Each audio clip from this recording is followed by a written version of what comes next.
जोंनि हा हु, जोंनि रैखाथि सिनायथि, जोंनि माहारि, बिसोर ओमफ्राय हा हु गासैखौबो बेफोरखौ प्रिजार्भ खालामनो थाखाय, रैखा खालामनो थाखाय जे गुबुन हादरनिफ्राय फैनानै बेवहाय फामु जाफैनाय बा एनक्रचमेन्ट खालामफैनाय, बेवहाय जानला मानला बिजनेस खालामफैनाय, हा हु लाफैनाय, दा बेफोरखौ होबथानो थाखाय हा हुफोरखौ प्रटेक्सन खालामनो थाखाय जोंनो इनार लाइन पारमिटनि बेब'स्थाखौ नांगौ। बिटिआर सुक्ति जाबाय, NDFBजों बे सुक्तिया जोंनि थाखाय थोजासे जायाखिसै। जोंनि BSc सुक्ति फैलार जानायनि उनाव आरोबाव BTC सुक्तिनि उनावबो आरोबाव बिटिआर सुक्ति खालामनायनि उनावबो जोंनि दाबि दावा, जोंनि गांनाय हास्थायनायफ्रा बिब्दिनो थाबाय। जितु हाइ कर्टनि अर्डार होबाय जोंनि हा हुखौ रैखा खालामनांगौ आरो जायफोर अनार ट्राइबेल बा जायफोर माने नान बनाफाइड जायफोर सिटिजेन्स बेवहाय एनक्रचमेन्ट खालामगासिनो दङ, बिसोरखौ एभिक्सन खालामनांगौ होनना हाइकर्टनिबो अर्डार होबाय। आरो बे हाइकर्टनि अर्डारखौ मावफुंनांगौ होननानै रेसपेक्टिभ अफिसारफोरनोबो, एडमिनिस्ट्रेटरफोरनोबो अर्डार हरबाय, इन्सट्राक्सन हरबाय, नाथाय बिसोरो मावफुंनो नागिरा।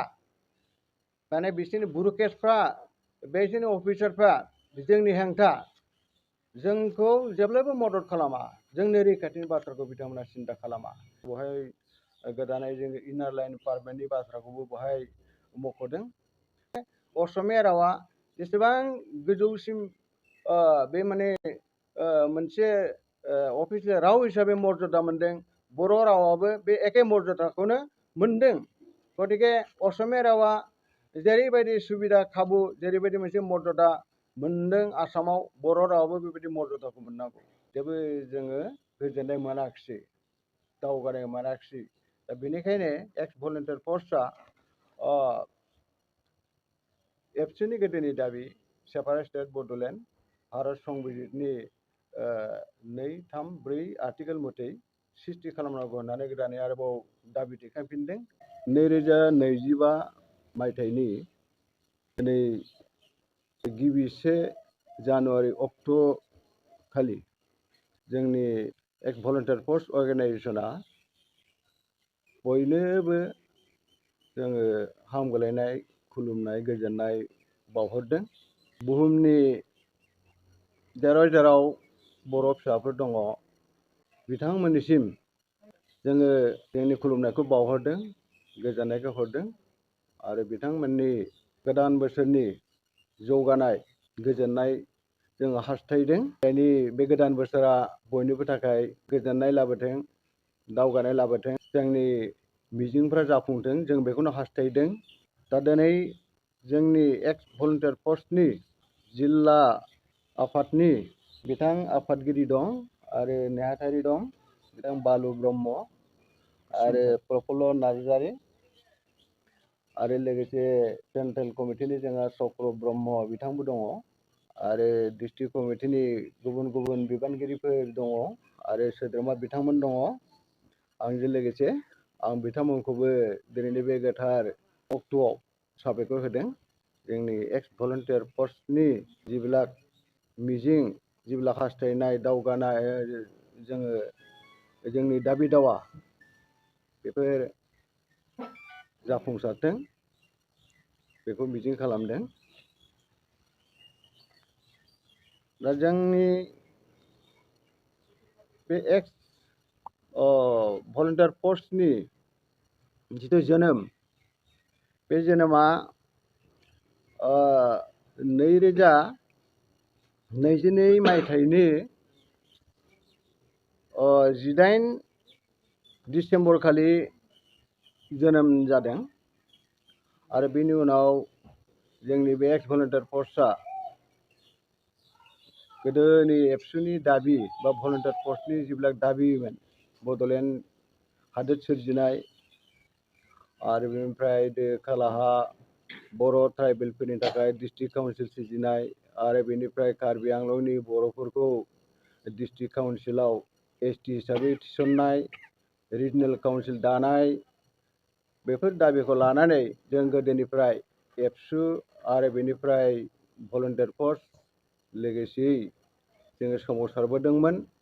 BPSC आरो आइजो आफाद, बिथांमोनबो दङमोन।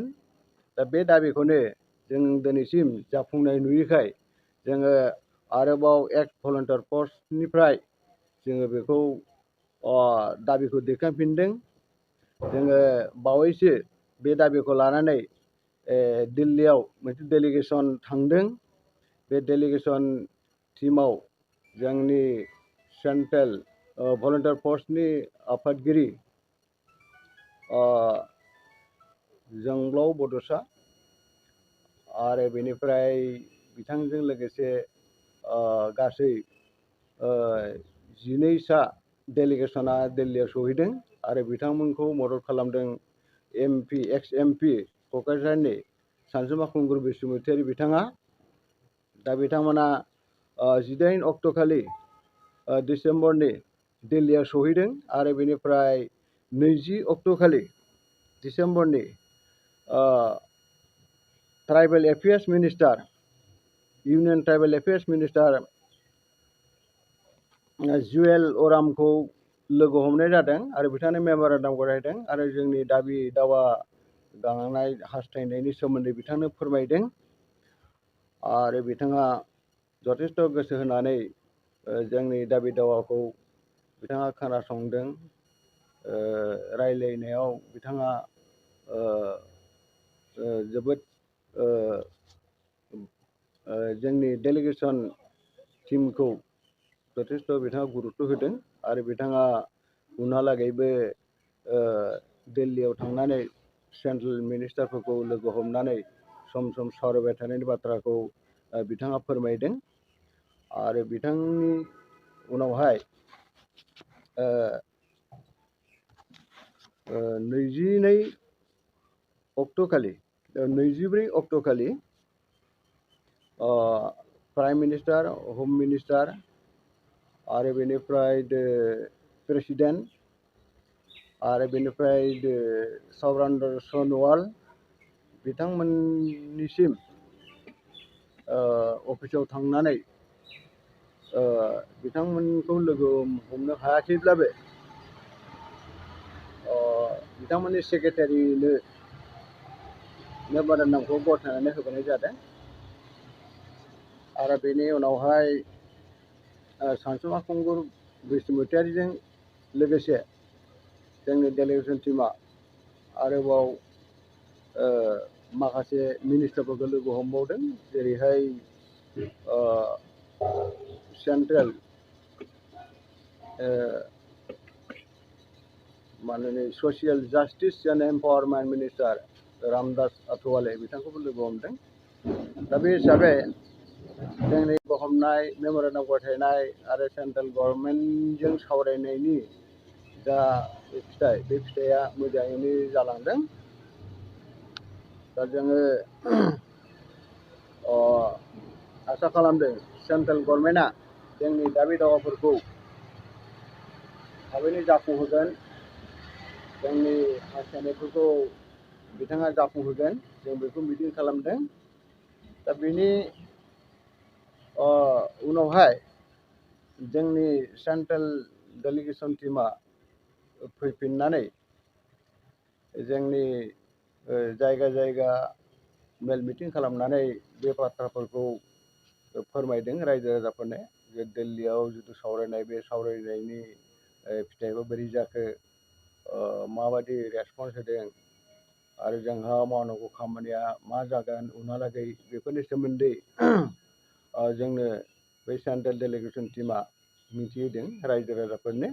दा बेनिखायनो जायफ्रा दिल्लीयाव थांनानै सेन्ट्रेल गभर्नमेन्टजों सावरायहैबाय बा मेम'रेन्डाम गथायनानै जोंनि दाबि दावाफोरनि सोमोन्दै मिथिहोबाय, जों बै डेलिगेसन टीमनिसिमबो जोङो साबायखरखौ बावहरदों आरो बेजों लोगोसे बे डेलिगेसन टीम थांनायाव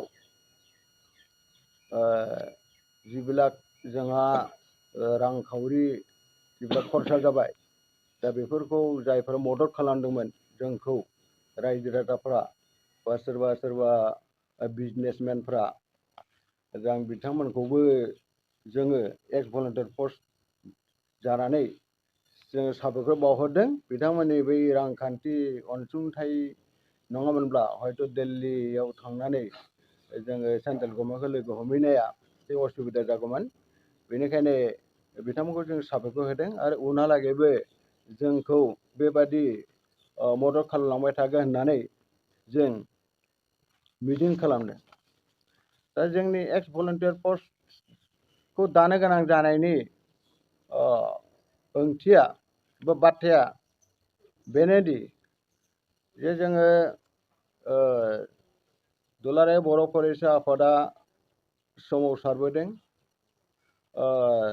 1987 निफ्राय 2 मार्चनिफ्राय आरम्भ खालामनानै 93 सिमहालागै सोमावसारनायनि फिथाइ हिसाबै जोङो सेन्ट्रेल गभर्नमेन्टजों मोनसे सावरायनाय मोनदोंमोन आरो बेवहाय मोनसे बड'लेण्ड अट'नमास काउन्सिल मोनसे सोरजिजादोंमोन आरो बे जोंनि थाखाय थोजासे जायैखाय जों आरोबाव सोमावसारफिननो गोनां जादोंमोन आरो बे हिसाबै 2003 मायथाइयाव 2003 मायथाइयाव आरोबाव सेन्ट्रेल गभर्नमेन्टआ जोंखौ हांख्रायनानै बिएलटिजों मोनसे सुक्ति खालामबावदोंमोन। बे हिसाबै बिटिसि सृष्टि जादों आरो बे बिटिसिखौ 6 सिडुलाव भारतनि संबिजिरनि 6 सोसननानै जोंनो माखासे पावार फांसनबो होदोंमोन, एरिया डिमार्केसनबो थि खालामना होदोंमोन। दा बे हिसाबै मोनसे अट'नमास काउन्सिल इन्टारिम काउन्सिल सिगां दानाय जादों हाग्रामा महिलारिनि दैदेननायाव आरो बिनि उनावहाय इलेक्सन जानानै इलेक्टेड मोनसे काउन्सिल फैदों 2005 सनावहाय।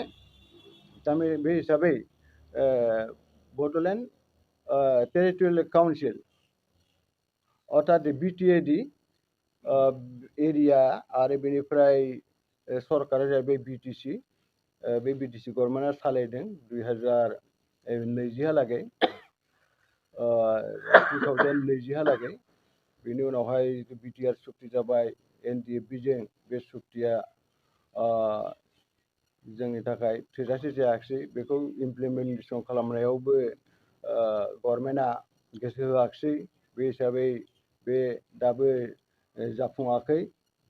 बेनिखायनो जोंनि गांनाय उखैनाया जिहेतु फुलफिल जायाखै, बेनिखायनो जोङो नुहुरबाय जे जोंनि बिएसि सुक्ति फैलार जानायनि उनाव आरो बिटिसि सुक्तिनि उनावबो आरोबाव बिटिआर सुक्ति खालामनायनि उनावबो जोंनि दाबि दावा जोंनि गांनाय हास्थायनायफ्रा बिब्दिनो थाबाय। जेबो जोङो गोजोननाय मोनाखिसै, दावगानाय मोनाखिसै। दा बेनिखायनो एक्स भलन्टियार पस्टआ एबसुनि गोदोनि दाबि सेपारेट स्टेट बड'लेण्ड भारत संबिजिरनि 234 आर्टिकेल मथै सृष्टि खालामनांगौ होननानै गोदानै आरोबाव दाबि दैखांफिनदों आरो बेनिफ्राय ब्रह्मपुत्रनि खोलाहा ओनसोलनि बर' ट्राइबेलफोरखौ लानानै डिस्ट्रिक्ट काउन्सिल सृष्टि खालामनाय ओमफ्राय कार्बि आंलंनि बर'फोरखौ माने बेखौ ट्राइबेल लिस्टआव सोनाय रिजनेल काउन्सिल सृष्टि खालामनाय बेफोरबायदि दाबिखौ लानानै जोङो आरो गोदानै मोनसे संग्रामनि बाथ्राखौ सिन्था खालामफिननो गोनां जादों आरो बेवहाय गोदानै जोङो इनार लाइन पारमिटनि बाथ्राखौबो बेवहाय मख'दों।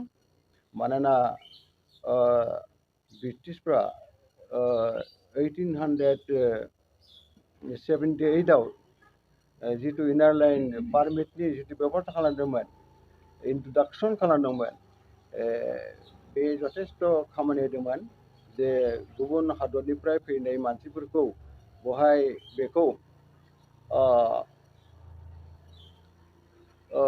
एसे होबथानो थाखाय बे बेब'स्थाखौ खालामनाय जादोंमोन आरो बेखौ उनहालागै भारतआ स्वाधीन जानायनि उनावहाय उदांस्रि जानायनि उनावहाय बेवहाय मिज'राम, नागालेण्ड आरो बेनिफ्राय बावैसो जेरैहाय मेघालया बा मणिपुर ओमफ्राय अरुणाचल प्रदेश बेवहाय बे इनार लाइन पारमिटखौ बेवहाय इन्ट्रडाक्सन खालामनाय जादों, दासिमबो बाहायगासिनो दङ। आरो बे हिसाबै गुबुन हादरनि गुबुन जायगानि मानसिफोर बेवहाय हाबफैनायाव बे इनार लाइन पारमिटआ जथेस्थ' बिथांमोनखौ मदद खालामदों, हेफाजाब खालामदों। दा बेनिखायनो बे दाबिखौ जोंनि एक्स भलन्टियार पस्टआबो बेवहाय लाखिदों, मेम'रेन्डाम गथायदों जे जोंनि थाखायबो जोंनि हा हु, जोंनि रैखाथि सिनायथि, जोंनि माहारि बिसोर ओमफ्राय हा हु गासैखौबो बेफोरखौ प्रिजार्भ खालामनो थाखाय रैखा खालामनो थाखाय जे गुबुन हादरनिफ्राय फैनानै बेवहाय फामु जाफैनाय बा एनक्रचमेन्ट खालामफैनाय बेवहाय जानला मानला बिजनेस खालामफैनाय हा हु लाफैनाय दा बेफोरखौ होबथानो थाखाय हा हुफोरखौ प्रटेक्सन खालामनो थाखाय जोंनो इनारलाइन पारमिटनि बेब'स्थाखौ नांगौ। दा बे बेब'स्थाखौ दासिमबो आसाम गभर्नमेन्टआ बेखौ खालामाखै, बेखौ गोसो होआखै, दाबि हिसाबै दैखाङाखै। যদিও असम सात्र सन्थाया अर्थात आसुआ इनारलाइन पारमिटनि बाथ्राखौ बुंबोदोंब्लाबो बिथांमोनाबो बेखौ प्रेक्टिकेलि गोसो होनानै दाबिखौ दैखाङाखै, जायनि खारनाव बे इनारलाइन पारमिटआ नर्थ इस्ट रिजियनाव गुबुन गुबुन रायजोफोर जाजोब्बाय, खिन्थु आसामाव थालांबाय। आरो बिनि थाखायनो गुबुन हादरनिफ्राय गुबुन रायजोफोरनिफ्राय जोंनि जायगाफ्राव हाबफैनानै बिथांमोना जोंनि जायगाफोरखौ सेफैजोबनो खाबुखौ मोनदों। दा बेनिखायनो बे दाबिखौ जाफुंहोनांगौ होननानै मानिना लानांगौ होननानै जोङो गभर्नमेन्टखौ हेंथा होदों। आरो जों आसा खालामो इनारलाइन पारमिटनि बेब'स्थाखौ गभर्नमेन्टआ मावफुंगोन। दा बेजों लोगोसे जोङो बुंनो गोनां जायोदि जे जोङो दिनै सेपारेट स्टेट बड'लेण्ड बे रायजो दाबिनायखौ जोङो मानो लाबोआमोन? जे जों नुनो मोनदों जे जोंहा जेथिंबो रैखाथि गैलिया। जोंनि राव हारिमुनि बाथ्राखौनो बुंदो, जोंनि हा हुनि बाथ्राखौनो बुंदो, जोंनि राजखान्थियारि जोंनि मोनथाय, जोंनि सांबिधानिक माखासे मोनथाय, बेफोरखौ जोङो दिनै मोनाखै। बेफोरखौ आसाम गभर्नमेन्टआ बेफोरखौ जोंनि आखाइनिफ्राय सेख'नानै लांदों। दा बेवहाय जोंहा जिथु बर'नि अस्तित्व बा ट्राइबेल हिसाबै जिथु अस्तित्व, बे अस्तित्वआ गोमालांदों। बिसेस करे हा हुनि बाथ्राखौ जोङो बेवहाय रायखांनांगोन। जे ट्राइबेल बेल्ट एन्ड ब्लक जुदि सृष्टि खालामदोंमोन 1947-48आव, अर्थात 47आव बे आयेनखौ पास खालामनानै Assam land and revenue regulation act 1886 बेखौ एमेन्डमेन्ट खालामनानै आरोबाव 10 चेप्टारखौबो एडिसन खालामनानै जितु हा हु रैखाथिनि जितु बेबस्था खालामदोंमोन, बेवहाय जे ट्राइबेल बेल्ट एन्ड ब्लकखौ सृष्टि खालामनानै होदोंमोन। ट्राइबेल लिगनि बै समाव खालामनाय आन्दलन आरो बेनिफ्राय बिथांमोननि दाबि दावाखौ गनायथि होनानै बड'लेण्ड मिनिस्ट्रिया बेखौ गनायनानै लादोंमोन। बे हिसाबै जोंहा प्राय 48 जितु ट्राइबेल बेल्ट ब्लक सृष्टि जादों समग्र आसामाव। बे ट्राइबेल एन्ड ब्लक नि जितु आयेन 10 चेप्टारनि जितु आयेन, बे आयेन मथै गुबुन हारिफ्रा बेवहाय हा लानो मोना, हाबफैनो मोना, न' बां लुनो मोना, थानो मोना। बे आयेन मथै नाथाय बे आयेनखौ रैखा खालामनाय जायाखै। दासिमबो गुबुन जायगानिफ्राय गुबुन हारिनि मानसिफोरा बे ट्राइबेल बेल्ट एन्ड ब्लकआव हाबफैगासिनो दङ। जोंनि जायगा, जोंनि हा हुखौ बिथांमोना सेगासिनो दङ, आवग्रिगासिनो दङ। जानला मोनला बेवहाय न' गायसननानै हाफोरखौ दखल खालामनानै दा जोंखौ माने अनजिमाखौ खमायलांगासिनो दङ। दा जोंनि मानसिफ्रा थाङै थाङै गावनि जायगा, गावनि हा हुखौ, न' बांखौ नागारनानै गुबुन गुबुन जायगाफ्राव थांनानै हाग्रा बंग्रा रायजो जाहैनो गोनां जादों। बेनिखायनो जों बेखौ दाबि खालामदों जे ट्राइबेल बेल्ट एन्ड ब्लकखौ प्रिजार्भ खालामनाय, रैखाथि खालामनाय बे आसाम गभर्नमेन्टनि दायित्वमोन, बेखौ मावफुङाखै। जुदि बेखौ मावफुंनाय जायोमोनब्ला जोंनि ट्राइबेल बेल्ट ब्लकआ जोंनि आखायाव थागौमोन आरो जोंनि मानसिफ्रा हा गोमाजानानै सेजानानै गुबुन जायगाफ्राव खारलांनानै गोदाव सोराव आलाय सिलाय जाहैनो गोनां जानाय नङामोन। बेनिखायनो जों दा रैखाथिनि बेलायाव जोबोद माने गिथाव बाथाव मोनसे थासारिजों जों दिनै जुजिनांगासिनो दङ। बेनिखायनो बे जायफोर अनार ट्राइबेलनि आखायाव बै हा हुफ्रा दासिमबो बेदखलि जानानै दङ, प्राय जों मोननाय हिसाब बायदिब्ला प्राय गथै आसामाव 4 लाखनि बारा, प्राय 4 लाख 40,000सो हाया गुबुन हारिफोरनि आखायाव दङ, अनार ट्राइबेलफोरनि आखायाव दङ। आरो जोंनि BTC बा BTR एलेकायावनो प्राय 3,80,000 बिघा हाया माने माबा जाना दङ, एनक्रचमेन्ट जाना दङ, गुबुन हारिफोरनि आखायाव दङ।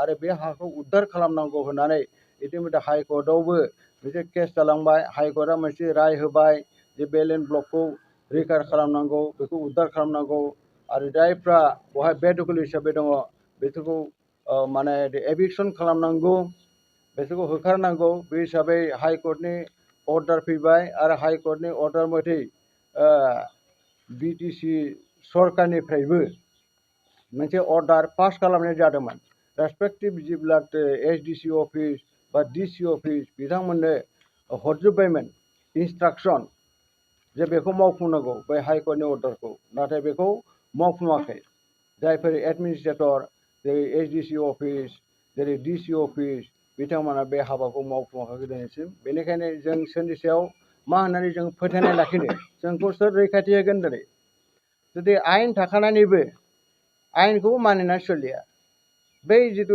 लेन्ड रेवेन्यू रेगुलेशन एक्ट 1886 नि आरो जिथु 10 चेप्टार बे आयेनखौ जुदि मोजाङै मावफुंनायमोनब्ला जोंनि हा हुआ गुबुननि आखायाव थांनाय नङामोन आरो बेनिफ्राय जिथु हाइकर्टनि अर्डार होबाय जोंनि हा हुखौ रैखा खालामनांगौ आरो जायफोर अनाट्राइबेल बा जायफोर माने नन बनाफाइड जायफोर सिटिजेन्स बेवहाय एनफर्समेन्ट खालामगासिनो दङ बिसोरखौ एभिक्सन खालामनांगौ होनना हाइकर्टनिबो अर्डार होबाय आरो बे हाइकर्टनि अर्डारखौ मावफुंनांगौ होननानै रेसपेक्टिभ अफिसारफोरनोबो एडमिनिस्ट्रेटरफोरनोबो अर्डार हरबाय इन्सट्राक्सन हरबाय नाथाय बिसोरो मावफुंनो नागिरा माने बिसोरनि ब्युरोक्रेट्सफ्रा बिसोरनि अफिसारफ्रा जोंनि हेंथा जोंखौ जेब्लाबो मदद खालामा जोंनि रैखाथिनि बाथ्राखौ बिथांमोना सिन्था खालामा बेनिखायनो जोंहा दिनै उपाय गैला जोंनि रावाबो दिनै रैखाथि गैया जोंनि रावा इतिमध्य 8 शिड्युलाव हाबखाबायमोन नाथाय 8 शिड्युलाव हाबनाय रावखौनो दिनै